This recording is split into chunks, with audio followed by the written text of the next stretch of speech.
ولسه بنقول يا هادي، والدوري المصري بدأ في أول لقاءاته بين بيراميدز ووادي دجلة. الماتش ده لو انت حضرته يعني اتصبت بساعة ونص من الملل. مفيش أي جديد، مفيش أي كورة، مفيش أي حاجة. يكفي أقول لك عزيزي المشاهد إني تسديدتين على المرمى الماتش كله، واحدة لبيراميدز وواحدة لوادي دجلة، يعني مفيش كورة.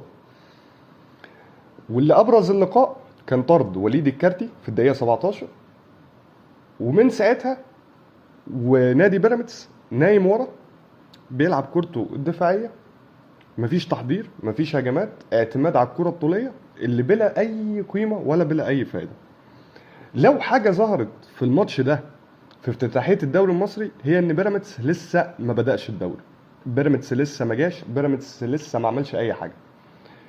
وكمان بيراميدز في عدم وجود الشيبي، وعدم وجود محمد حمدي، وعدم وجود الكارتي، وعدم وجود مصطفى فتحي، هو تعبان جدا هجوميا. وده اتضح من الماتش ده. اتضح ان اذا كان عبد الرحمن مجدي او كان ايفرتون القادم الجديد، طبعا صعب تحكم عليه، او مروان حمدي، او بقيه اللعيبه، هم هجوميا مش قد كده.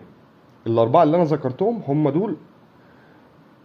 دول بيراميدز، هم دول قوه بيراميدز الهجوميه، وطبعا بالاضافه الى مايلي. بس طبعا مايلي النهارده ما ظهرش خالص، ان طبعا ما تحكمش عليه، ان صعب يظهر في وجود مفيش حد بيديله كور، مفيش حد بيديله كوره قدام الجون، هو كلها كور طويله مع قلبين دفاع وادي دجله، فطبيعي كان الماتش ميت. فلو هنحيي الماتش ده هنحيي وادي دجله بقدومه تاني للدوري المصري، وانه ظهر بصوره جيده دفاعيا، وماتش فقير دفاعيا، واتمنى الماتشات الجايه يكون فيها اهداف، واتمنى ماتش الزمالك وسيراميكا اللي بعده يكون فيه اهداف.